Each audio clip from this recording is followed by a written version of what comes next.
રાજાના મહેલમાં જાઓ તો ખાલી હાથ કેમનું જવાય? ફૂલ નહીં તો ફૂલની પાંખડી પણ ધરાવવી તો પડે ને. નમસ્કાર, આપ જોઈ રહ્યા છો સંદેશ ન્યૂઝ, તમારી સાથે સત્યની સાથે, સંદેશ વિશેષ સાથે. હું છું નુપુર અને અહીંયા તો વાત થઈ રહી છે રાજાના પણ રાજા, રાજાધિરાજ પ્રભુ શ્રી રામની. ભવ્ય મંદિર બની ચૂક્યું છે અને મંદિરમાં રામલલા ઠાઠથી વિરાજિત છે અને એમને અર્પણ કરવાનો હવે સમય આવે તો ભક્તો પાછા ક્યાંથી પડે.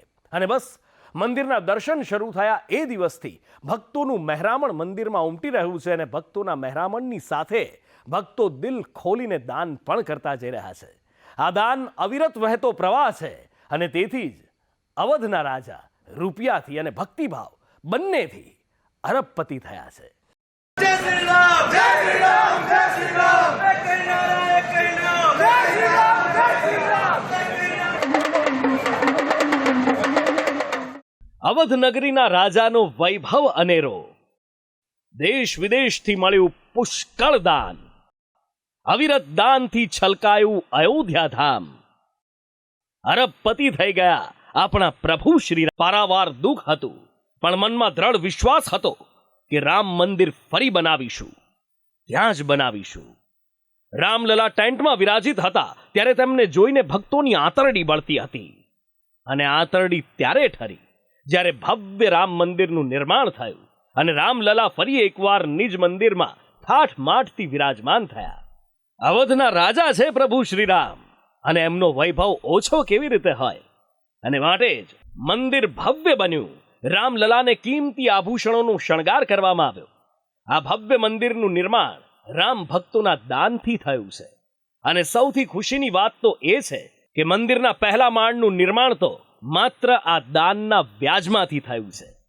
રામ મંદિરના દાનની વાત કરીએ એ પહેલા રામ મંદિરમાં શ્રદ્ધાળુઓનું ઘોડાપૂર ઉમટ્યું એની વાત કરવી પડે. 22 જાન્યુઆરીએ અયોધ્યામાં પ્રભુ શ્રીરામની પ્રાણ પ્રતિષ્ઠા થઈ ત્યારે રામલલાના દર્શન માત્ર આમંત્રિત મહેમાનો સુધી જ સીમિત રાખવામાં આવ્યા હતા. પ્રાણ પ્રતિષ્ઠા વિધિમાં વડાપ્રધાન મોદી સહિત 5 લોકો ઉપસ્થિત રહ્યા. આ સિવાય સાધુ સંતો સહિત 7,000 લોકોને આમંત્રણ આપવામાં આવ્યું હતું. 550 વર્ષના ઇંતજાર બાદ પ્રભુ શ્રી રામ મંદિરમાં વિરાજમાન થયા ત્યારે રામ ભક્તોમાં પોતાના પ્રભુને નિહાળવા માટે કેવી તાલાવેલી હોય, કદાચ એ શબ્દમાં વર્ણવી જ ન શકાય. 23 જાન્યુઆરીથી રામલલાના દર્શન સામાન્ય જનતા માટે ખુલ્લા મુકાશે એવી જાહેરાત થઈ અને બસ દાયકાઓથી રામ ભક્તો જે પળની કાગ ડોળે રાહ જોઈ રહ્યા હતા એ ભક્તોનું મહેરામણ અયોધ્યા ધામમાં ઉમટી પડ્યું. બીજા દિવસે જ એટલે કે 23 જાન્યુઆરીએ 5 લાખ ભક્તોએ રામલલાના દર્શન કર્યા. સ્થિતિ સંભાળવી તંત્ર માટે મુશ્કેલ બની ગઈ. રામલલાના દર્શન થોડા સમય માટે બંધ કરવાની ફરજ પડી અને પછી તો પૂછવું જ શું, દૈનિક લાખો રામ ભક્તો રામ મંદિરની મુલાકાત લઈ રહ્યા છે.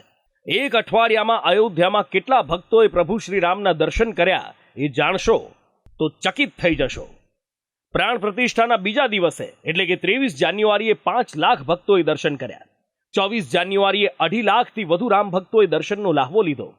25 જાન્યુઆરીએ 2 લાખ, 26 જાન્યુઆરીએ 3.5 લાખ, 27 જાન્યુઆરીએ 2.5 લાખ અને 28 જાન્યુઆરીએ 3.25 લાખ ભક્તોએ રામલલાના દર્શનનો લાભ લીધો. ભક્તો જ્યારે તેમના રામલલાના દર્શન માટે આવ્યા ત્યારે ખાલી હાથ નથી આવ્યા. આમ તો ભગવાન ભાવના ભૂખ્યા હોય છે પણ ભક્તો તેમના પ્રભુ માટે યથાશક્તિ અર્પણ કરતા હોય છે. એક અઠવાડિયા સુધીમાં અયોધ્યામાં દાનની રકમ અરબ સુધી પહોંચી ગઈ છે. જી હા, રામ મંદિર પ્રાણ પ્રતિષ્ઠાના દિવસે આમંત્રિત મહેમાનો રામલલાના દર્શન માટે અયોધ્યા પહોંચ્યા.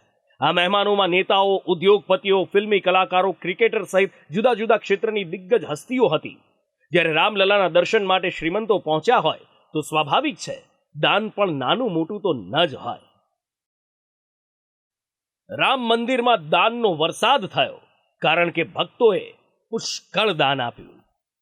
22 જાન્યુઆરીએ સામાન્ય જનતા માટે દર્શન બંધ રાખવામાં આવ્યા હતા પણ અહીંયા પહેલેથી જે ભક્તો આવ્યા હતા, જે જુદા જુદા મંદિરોમાં, કથા સ્થળોમાં, ધર્મશાળાઓમાં, આશ્રમોમાં રોકાયા હતા, તેમણે કાર્યશાળામાં દાન કાઉન્ટર ઉપર દાન કર્યું. સામાન્ય ભક્તોએ 6 લાખનું તો પ્રાણ પ્રતિષ્ઠા મહોત્સવના જ દિવસે આમંત્રિત મહેમાનોએ 3 કરોડ રૂપિયાનું દાન કર્યું હતું. 23 જાન્યુઆરીથી ભક્તોએ પણ રામલલા પર રૂપિયાનો જાણે કે વરસાદ કરી દીધો. દાન પેટીથી લઈ ઓનલાઈન મળેલા દાનની વાત કરીએ તો 23 જાન્યુઆરીએ 2 કરોડ 90 લાખ રૂપિયાનું દાન મંદિરને મળ્યું.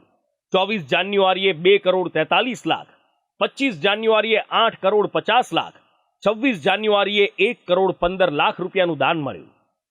અહીં રોકડ અને ઓનલાઈન મળેલા દાનના આંકડા દર્શાવવામાં આવ્યા છે. આ સિવાય કોઈ કિંમતી ચીજ વસ્તુઓ દાનમાં આવી હોય તો એ અલગ છે. હજી 26 જાન્યુઆરી બાદનો સત્તાવાર આંકડો જાહેર નથી થયો અને એ દાન પણ કરોડો રૂપિયાને આંબી શકે છે. રામ મંદિર પ્રાણ પ્રતિષ્ઠા મહોત્સવ અગાઉથી જ દાનની સરવાણી વહેતી થઈ ગઈ છે. ઉદ્યોગપતિઓ, સાધુ સંતો તરફથી પહેલેથી જ દાનનો ધોધ વહી રહ્યો છે. ભગવાન શ્રી રામ વિષ્ણુના અવતાર છે અને એ જ્યારે મંદિરમાં વિરાજમાન થયા હોય ત્યારે માતા લક્ષ્મી એવું ક્યારેય ન ઈચ્છે કે ભગવાન વિષ્ણુના મહેલમાં વૈભવની કોઈ ઉણપ રહી જાય. અને એ જ ભાવ સાથે એમ માનવામાં આવે છે કે રામ મંદિરની પ્રાણ પ્રતિષ્ઠાની સાથે સાથે મહાલક્ષ્મીજી સ્થાપિત થઈ ગયા છે અને મંદિરને પુષ્કળ દાન મળતું રહે છે.